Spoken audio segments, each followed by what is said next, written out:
Hello everyone, welcome back to Jets Fans TV, your number one place for Jets fans to talk all things Newcastle Jets. Today's topic is your match review. This is meant to say review, but my keyboard has stopped working, so I couldn't change it. This is your match review for Brisbane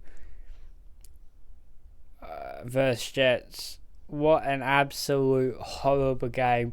One of the worst Jets games I've seen in years, if not my life, that I can remember. I don't remember the last time I've watched such a shit performance. I was absolutely fuming. It's seriously one of the worst it might be one of the worst performances I've seen in my life from the Jets. It was horrendous from minute 1 to minute 90 from the players and also Milligan. This is a game where I'm going to not blame Milligan, but I'm going to criticise him heavily, and I'll get into that later.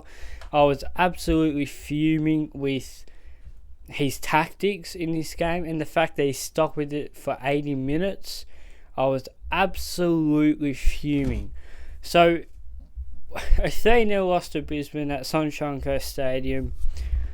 I couldn't do the play ratings because again my keyboard stopped working, so I couldn't do the play ratings, but I sort of go through every player and what I thought, how they played, my man of the match and all that. There was really no positives from this game at all. There was absolutely no positives. Everyone played bad. There wasn't a single good player. From defense, from back to front, from the manager, everything was absolutely terrible. And I want to talk about tactics because our lineup was the same as last week, except Xavier Bertoncello got put on the bench for Lachlan Bayless. It was a weird change, but I went, alright, I'll give it a chance. When I first saw it, I went, alright, I'll give it a chance because you can't judge. I didn't know what he's going to do. At first, I assumed Gibson would be striker. You'd have Dobson on the right and maybe Bayless or Burgess or Badalato on the left. Something like that. Or, you have Burgess or Bayless on... Burgess or Badalato on one of the wings. That was my assumption. No. Gibson was playing on the right, Dobson on the left, and we had a false 9. Like Burgess and Badalato were sort of both playing the false 9 position. I didn't like it from the start. I don't like false 9s. I never have. So I didn't like that from the start. But the whole game, he kept with it for 80 minutes in that game. I was calling for Lachlan Rose to come in at half time, and he kept the false 9 going for 80 minutes. Even when he took Gibson off, he brought Gibson off for. Who did he bring Gibson off for? But he kept the false 9 for 80 minutes. It didn't work for 80 minutes. He should have scrapped it at half time. He should have went, right, that hasn't worked. We're going to put Gibson to the striker and put someone else out wide. Make a change, whatever. You didn't even have to make a substitution. Just put Burgess on the right or something like that. He stuck with it for 80 minutes. I couldn't believe it. It was never going to work. And I understand resting Xavier Bertoncello. I've said for a few weeks now that he's going to have to get a rest eventually. And we don't have anyone else to put there other than... Well, we've got Alex Nunez. I don't know why I don't even think he's on the bench in that game. What happened to Alex Nunez, by the way? I feel like he's a player that's not mentioned enough by us fans. But how come is there some injury I don't know about? Because I don't understand how Alex Nunez. But if you're gonna drop Bertoncello, put Nunez there.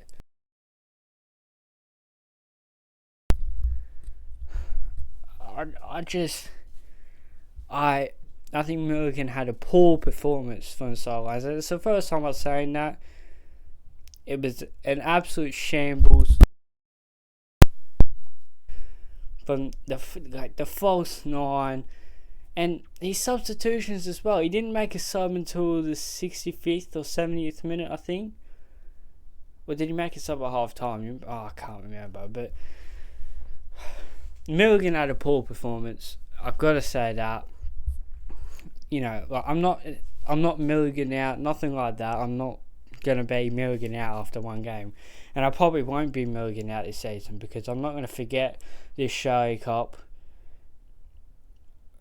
and it would take a lot for me to be Milligan out. But that performance was that game was terrible by Milligan. But it's not just him; the players as well, from back to front. All 11 players on that field played bad today. Even that man of the match, which I'll name later, which I think everyone sort of agrees with.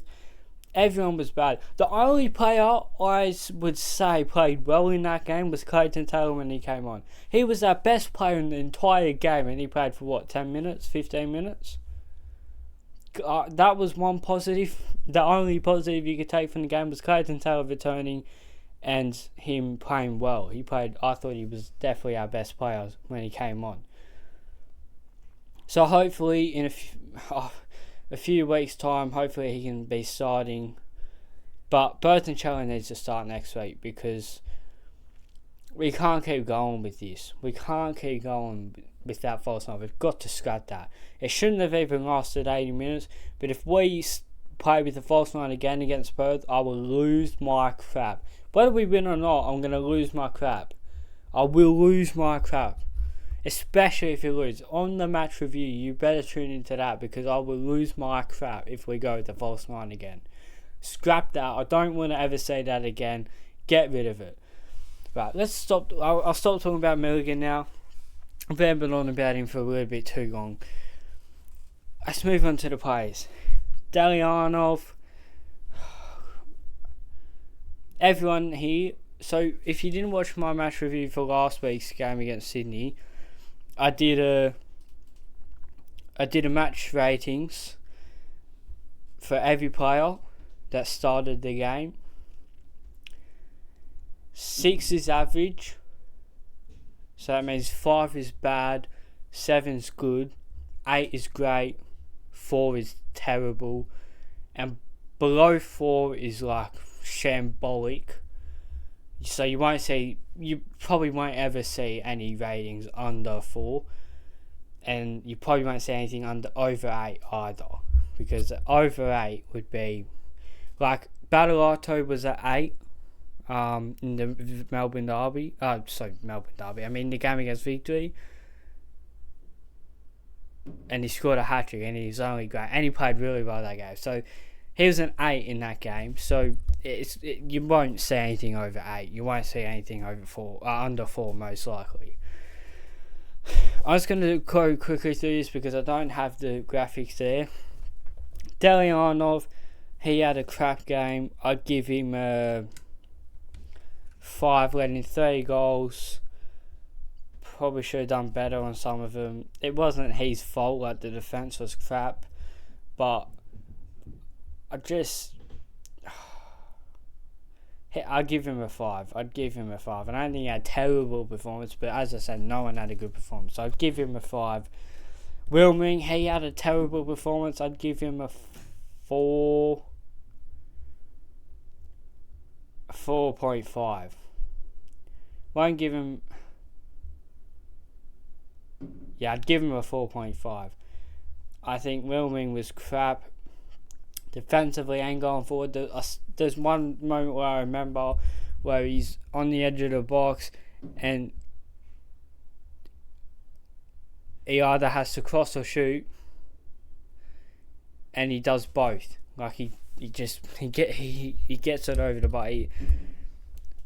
Wilming is just one of those players I don't like, but he does have good performances this season. He's been up and down. I've said that all season. He's been so inconsistent. And most games he'll be inconsistent in the game. Like, he'll do some good things and he'll do some bad things. That game, he didn't do nothing good. It was an absolute shambolic performance by Daniel Wilming again. Moving on to the centre back, Chauncey had a crap game, losing the ball a few times. Obviously, all the defenders were crap because we let in 3 goals. We were shit defensively. An absolute, I'd give him a 5. I'd give Shushno a 5 as well. And I'll give Aquilina a 5. You know, non-existent, crap in defence. Moving on to the midfield, Bayless, I'd give him a 5. Didn't notice him all that much in the game. Just non-existent. I really didn't notice him all that much. Burgess, this is my man in the match, 5.5. No, I'd give him a 6 actually. I'll give him a 6. Even Burgess, I didn't think was all that good today. Not sorry today. I mean on Sunday. He's all right. It's not his fault. It's the same as last week. It's just the front three weren't making the runs for him. And he was sort of playing in that false 9, which, you know, isn't his position. He was a 6. Battleato a 5.5. He wasn't. I didn't notice him all that much in the game.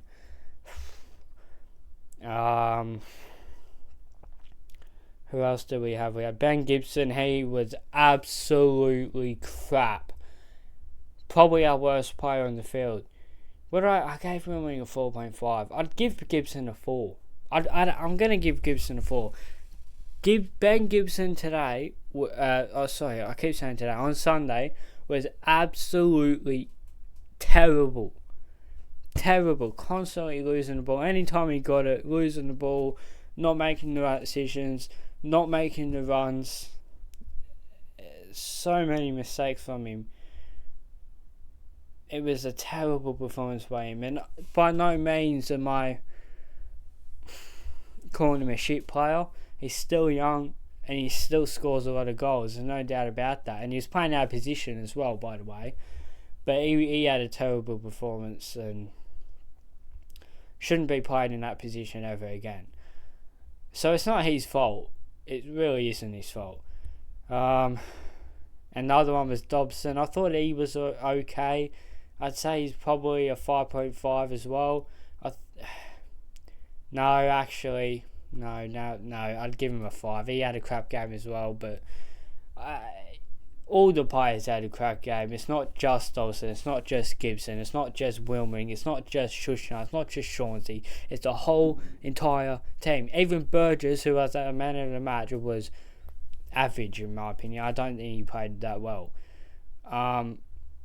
As I said, to me, our best player, our man of the match, in my opinion, was actually Clayton Taylor, and he played for 10 minutes. When Clayton Taylor came on, he was creating so many opportunities, looking really dangerous on the left. Rock and Rose didn't have much to get involved in. As I said, my biggest takeaway from this game is that false 9. It's not why we lost, but it's a big reason in why we lost, in my opinion. I think he probably shouldn't have even started with it, but he should have scrapped it at half time. He should have went into half time and go, right, this isn't working. We need to change it up. Because the first half, to be fair, our first half wasn't terrible. We weren't that bad. We just weren't good.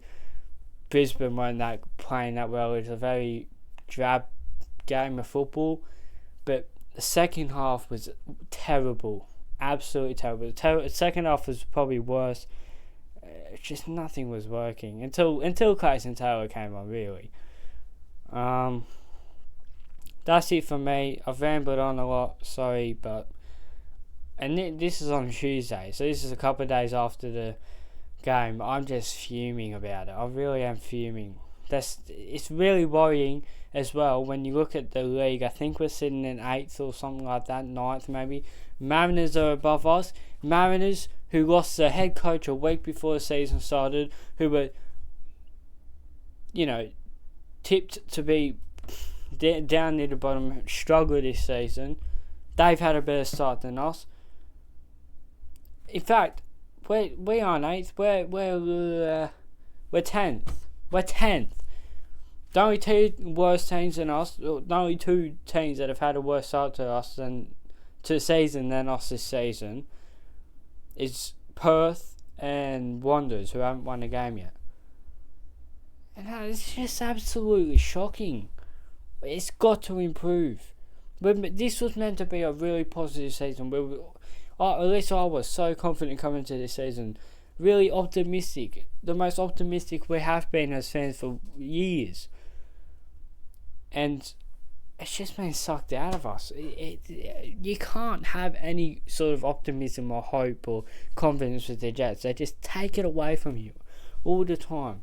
And I guarantee you, this will be a season where we'll have a good end to the season. And it'll probably be too late. And don't forget, this is a start. The first 4 games, 2 of them are at home.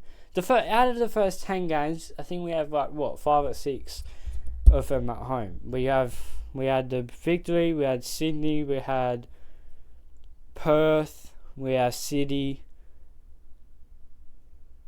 4 out of the first 10 games are home games, and we've already lost 2 of them. 1 of them, sorry. I don't know. I've rambled on, but I'm not happy. I wasn't happy after the performance against Sydney, but this was the next level. As I said, probably the worst performance I've seen from a Jets side in years, if not, at least that I can remember.